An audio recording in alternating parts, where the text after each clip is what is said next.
Hello, and welcome to the Homeschool Sanity Show, your prescription for happier, healthier homeschooling.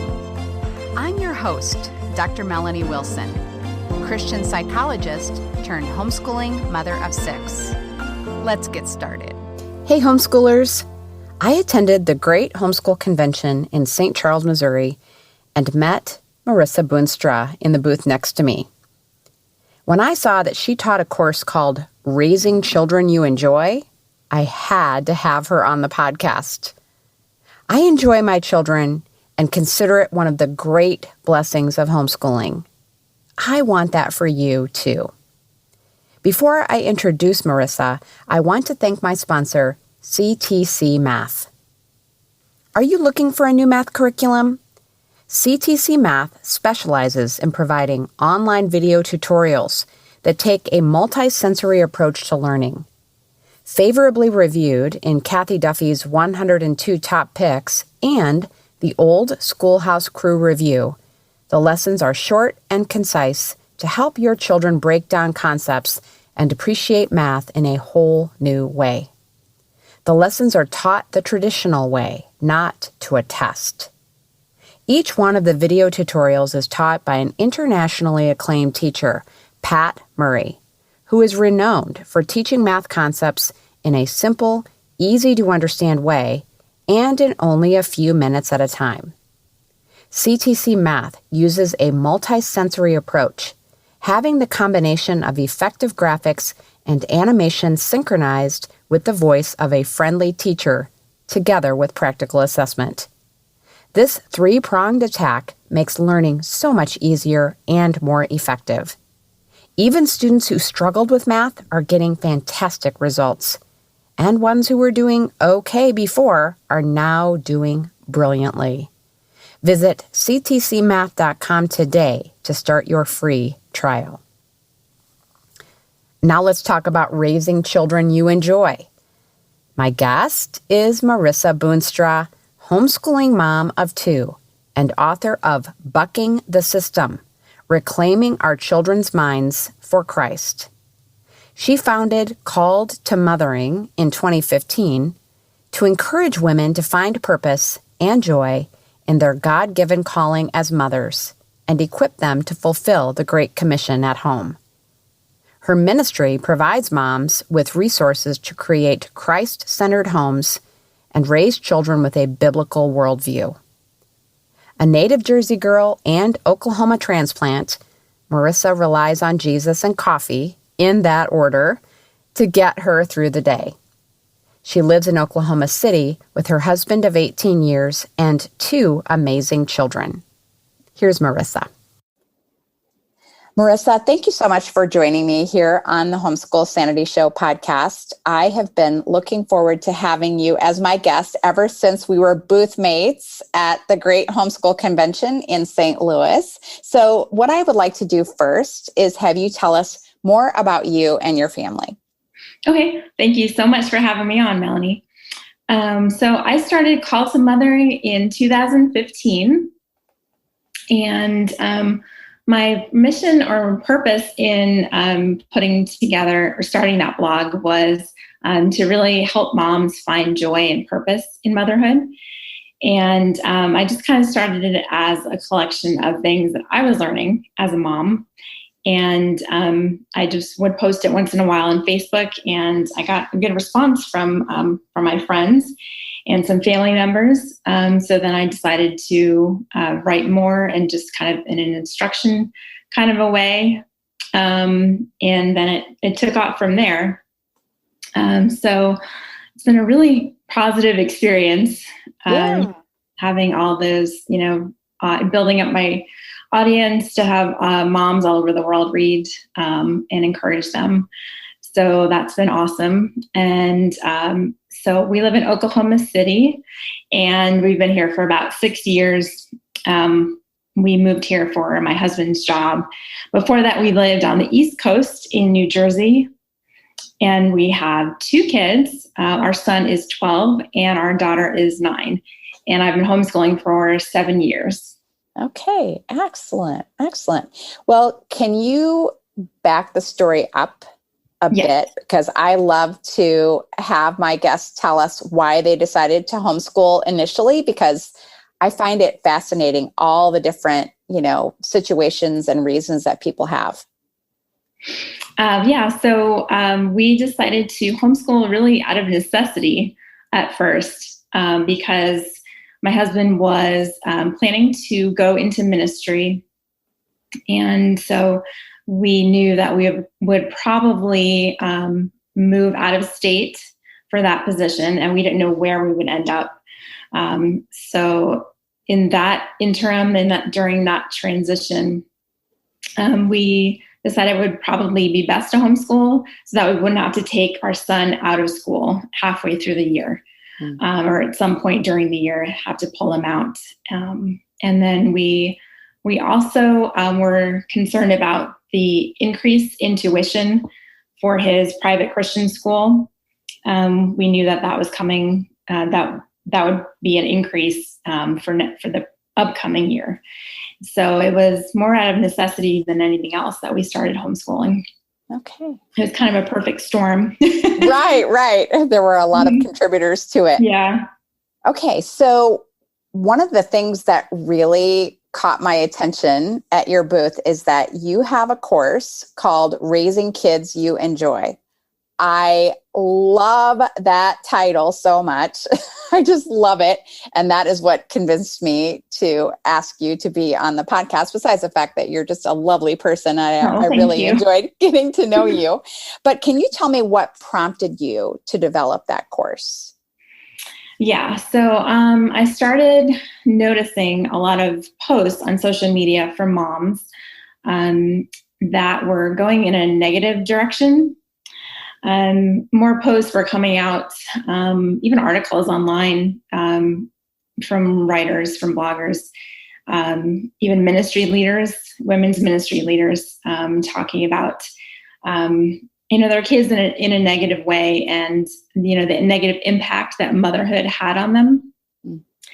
And I think it came as a result of, wanting moms to feel like they weren't alone, in the mess and in the stress of motherhood, which is a good thing. One of the reasons I started my blog was to encourage moms and help them understand and feel like they're not alone. But I think we've moved more towards a negative mindset in our sharing of how, stressful and how messy motherhood can be.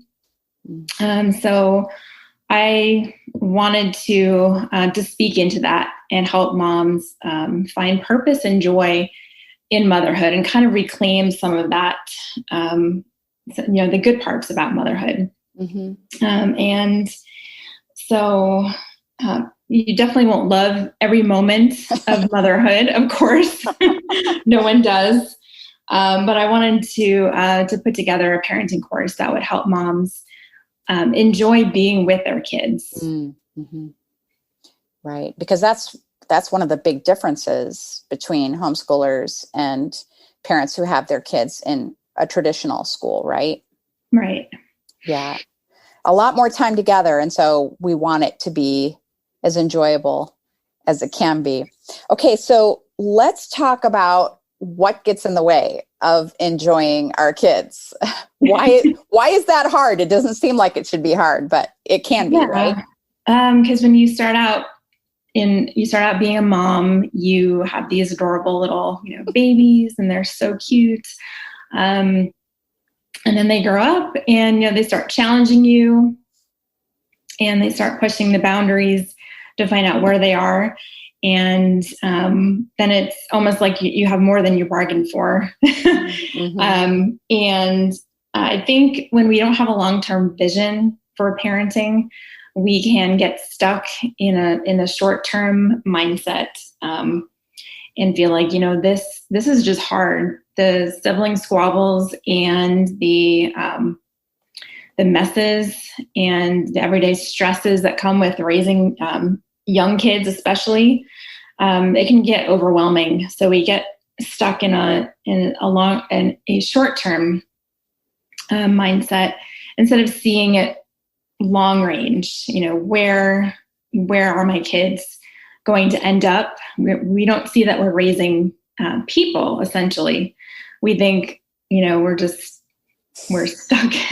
We're raising these kids, and these things just, they go on, the messes and everything, they go on forever. So we get stuck in that mindset. And then I don't think we understand who our kids are. We don't understand their traits and their personalities come from God, and maybe they're wired a certain way because that's the way that He's equipping them to do the work that He wants them to do in the future when they grow up. And right now it can seem very frustrating or annoying to us, especially if we have a child that is very different from who we are.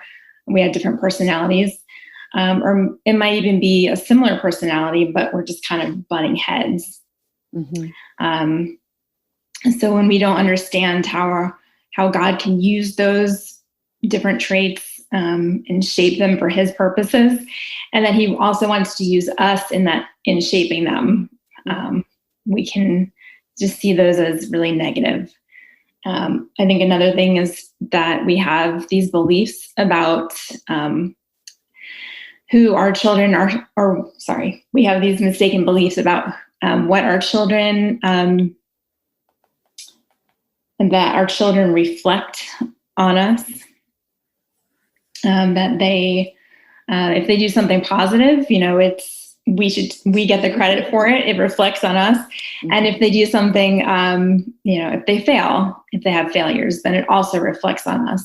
And so we internalize both the positives, the successes, and also the failures, because we think that our children are a reflection of us, rather than, individuals that are made in God's image.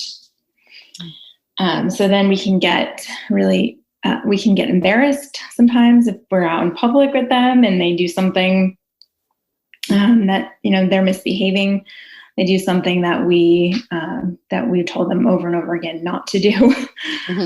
So we tend to think that they are reflecting on us, no matter what they do.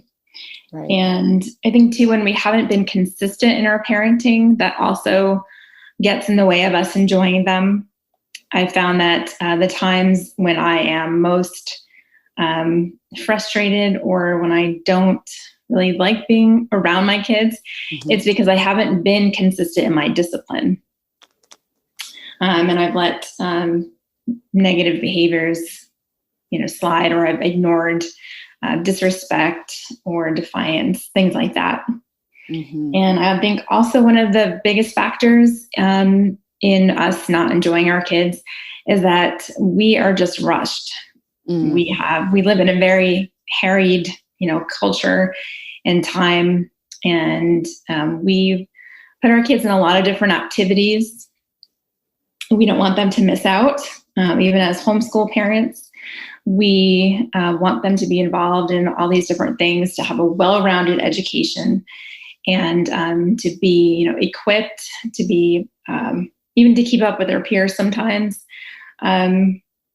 And so we put them in all these different activities where they're involved in softball and ballet and co-op and even church activities. And so we are very rushed, and we don't have enough time to really step back and understand what we're doing as parents, and understand who our children are, and then enjoy them for who they are, and who they were uniquely created to be. Very, very good. I mean, you're speaking my language for sure with these things. And I have dealt with, I think, all of these obstacles to enjoying my children. And, one of the things that I was remembering as you were speaking is that I had a number of occasions where I took my young children out. I tried to avoid that, honestly. When I had 6 young children, it was like, but I remember occasions where I couldn't avoid it. And invariably, someone would tell me, if you think your life is hard now, just wait until they are teens. And that did not inspire me to have a long-term vision for my kids. I was like, what? What are you saying here? And so I would love for you to speak to that mom who has young children now and is struggling at times to enjoy her children. What would you recommend as a first step? Because I know how I am. I can't take in a laundry list of, 20 things that I need to do. So could you give us a really good place to start if that's where we are? Yeah. So for young children, that's the time when you want to train them up. When they're young, that is your time to discipline them. And the Bible even tells us in Proverbs 29:17, discipline your child and he will give delight to your heart. So if there was ever a recipe in the Bible for parenting, for raising kids that you enjoy, that would be it. Mm-hmm. When they're young, train them in godly discipline and in godly character also. And then when they're older, you will reap those benefits, and it may not be for a while, but eventually all of the work that you put in when they were little, it does pay off. And then when they're preteens, you're enjoying the fruits of your labor, and you're having those more grown-up conversations with them. And when they share their insights about things, and they don't, they're not defying you, and they're, because when they get older, they're about, they can be as tall as you are, and you're standing face to face with them or eye to eye with them. You'll be glad that you laid the groundwork and disciplined them when they were little. Yeah. Can you talk more about what you mean by that? The work. Mm-hmm. What is such hard work about it, about the training? Yes. Well, the hard work is that you repeat yourself over and over again. And it's not overnight that they will change or that the behavior changes. You will have to keep going over the same issues, and it seems like there is no change, and they seem to be stuck in a certain pattern for a while. But then eventually, all the work that you put in, it does pay off, like I said. And I think it's hard too when you may not know how to address it. So what I teach parents in some of the conferences I've been a part of is to use scripture to teach your children to reach their hearts and not just focus on the outward behavior. Because when you can help them understand what's going on inside of them and what motivated the behavior in the first place, that's what creates lasting change. And that's when you see the fruit there, instead of just, issuing a consequence and then they change the behavior, maybe to avoid a consequence or a punishment. That's very, very good. So I hear from quite a few moms who feel like with their older child, all is lost, and they only have hope for their younger children. And the age at which they assume that all is lost is going to vary, but it's probably going to be preteens to teens. Right.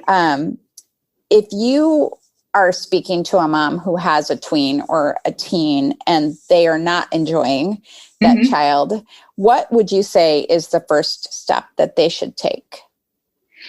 For preteens, I would say have those conversations with them.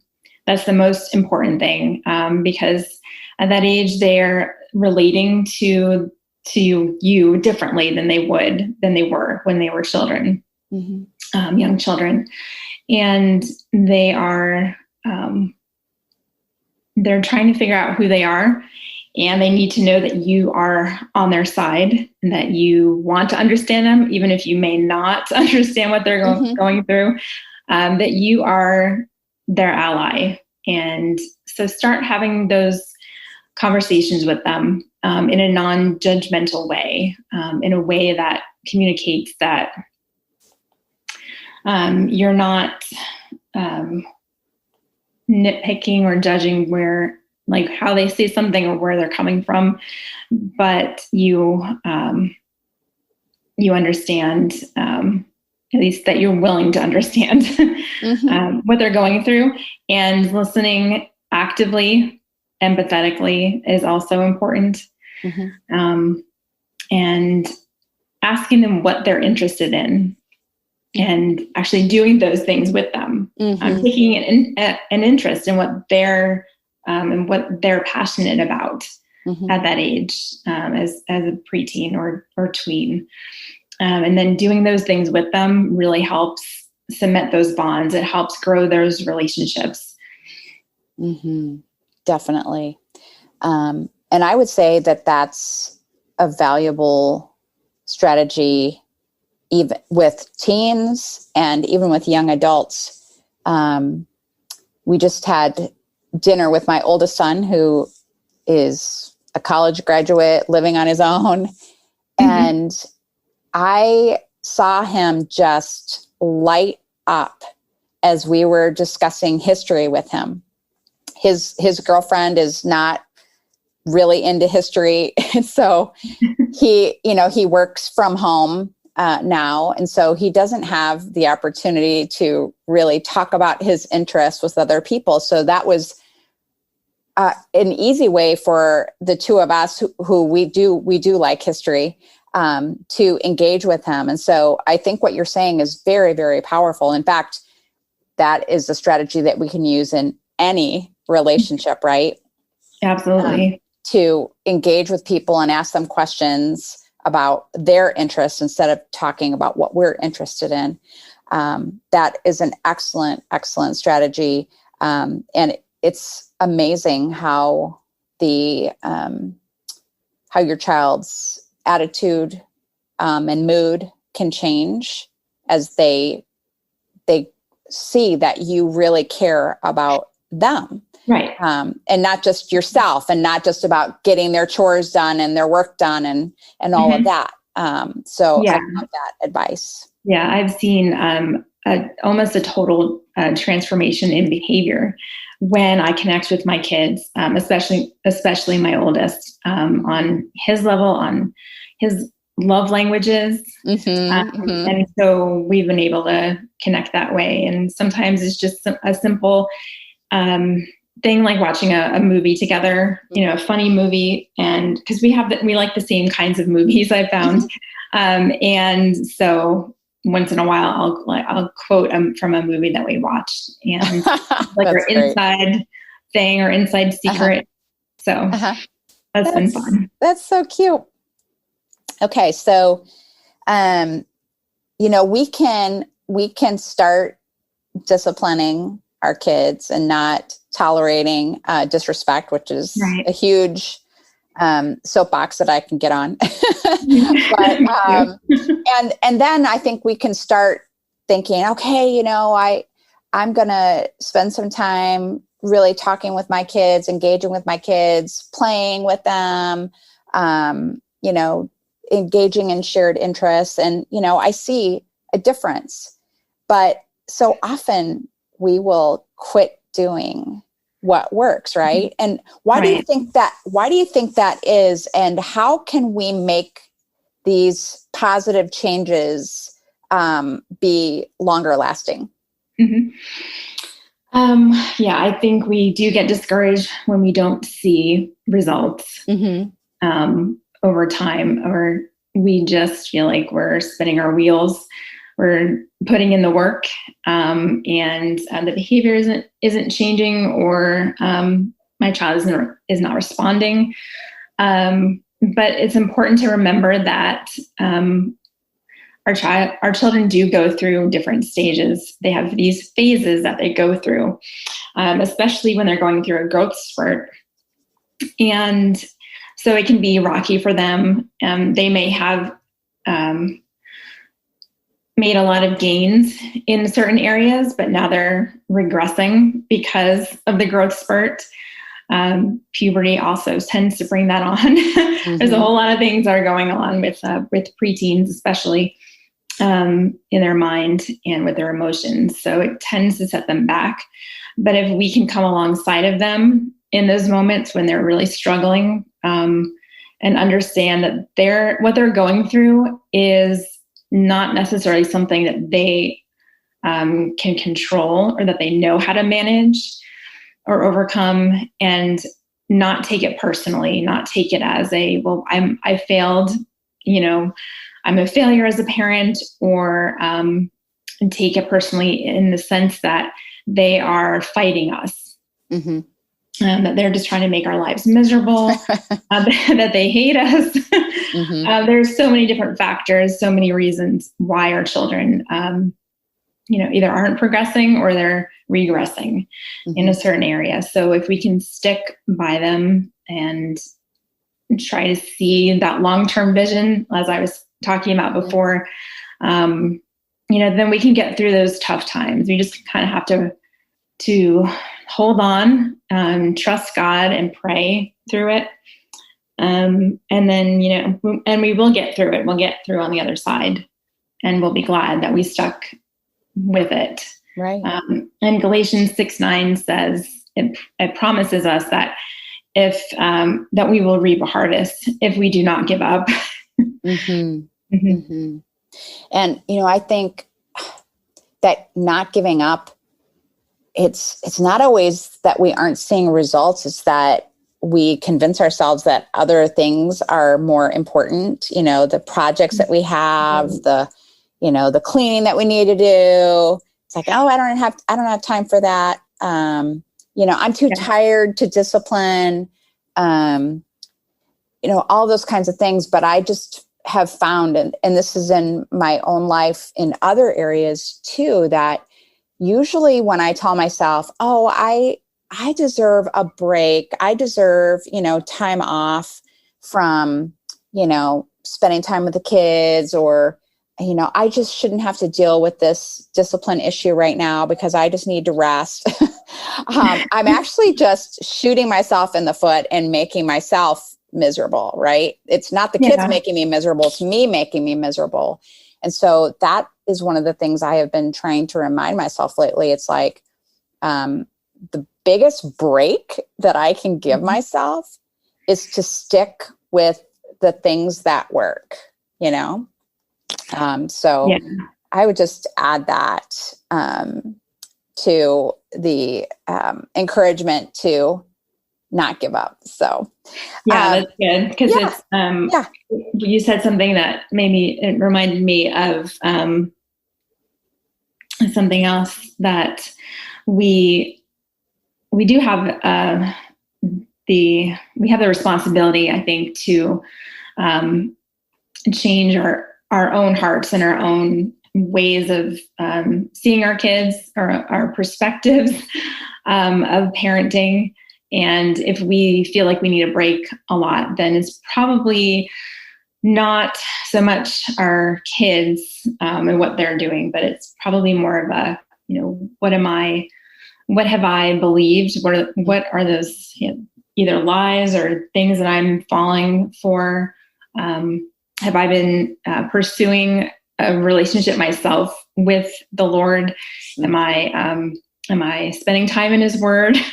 Am I close to God? I've found that when my relationship with God is off, then my relationships with other people, even my kids, are off as well. So good. That is just so important, no matter what age your kids are. So I love that. Okay, so tell us, for moms who are interested in your course, Raising Kids You Enjoy, what they can expect to find in it. Okay, well, they can expect to really get a deep understanding of what their role is as a parent, the role that they're called to, and the limitations of that role. So we're going to talk about what the purpose is of motherhood and what God has called us to as parents. And then so we're going to define those responsibilities, because when we don't understand what our responsibilities are, we end up taking everything that our child does or is upon ourselves.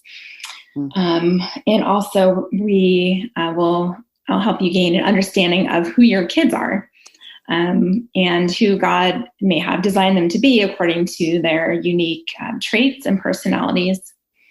And you'll learn to turn some of those frustrating traits into strengths. And also I'll help you develop a consistent game plan to deal with discipline.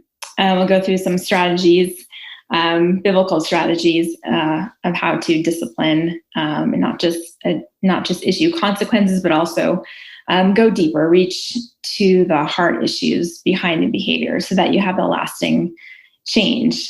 And also, what the course also does is help you regain a sense of delight and pride in your son or daughter, and help you connect with your child through different tools that you can use to build up your relationships with them.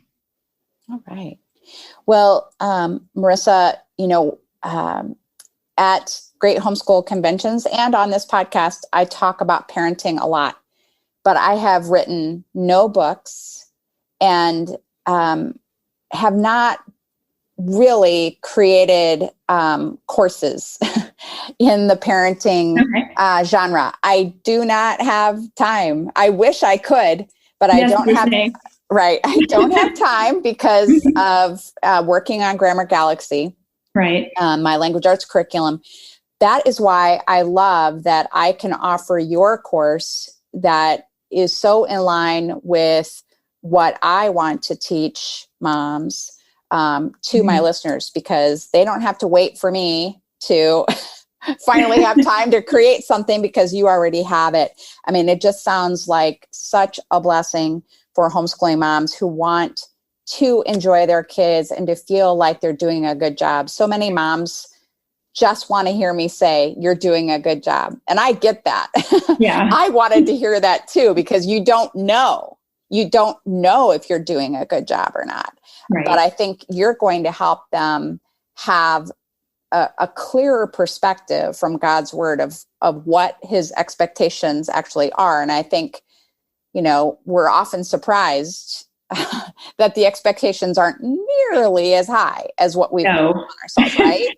Yeah, because our culture puts a lot of expectations on us, and we just take on all of those expectations ourselves because, I think we're overachievers, even as parents. We want to do it all. And I think too, if we don't have a support system, we can put on those expectations, put on all of those extra things on ourselves. And Absolutely. and it just becomes a burden. So I don't want moms to feel like motherhood or raising kids is a burden. I want them to see it as a blessing. Absolutely. All right. So where can we find the course, and where can my listeners connect with you online? So the course is on raisingkidsyouenjoy.com. And you can connect with me online through Facebook at Call to Mothering, and also my blog where I have parenting articles and homeschooling resources and helpful tips and hints on there as well. That's on calltomothering.com. All right. Excellent. Well, that's easy to remember, both of those. But I will put the links in the show notes for this episode so you don't have to just, beat your head against the wall trying to remember. So, awesome. Marissa, this was so great. And I am hoping that we will get to see one another at a homeschooling conference in the future. It was just a delight to get to know you. And I'm so grateful that you took this time to share with my listeners. Yeah, thank you so much for having me on, Melanie. This was great. I hope you will connect with Marissa at calledtomothering.com. Thanks again to CTC Math for their sponsorship. Find resources mentioned in this episode at homeschoolsanity.com/enjoychildren. Join me next time as I share 6 lessons my homeschool mentor taught me. You don't want to miss it. Have a happy homeschool week. Thank you for joining me. Happy, healthy homeschooling can be yours. It begins with one small step. Let's continue the conversation on social media. I'm at Psycho with 6. This has been a production of the Ultimate Homeschool Radio Network.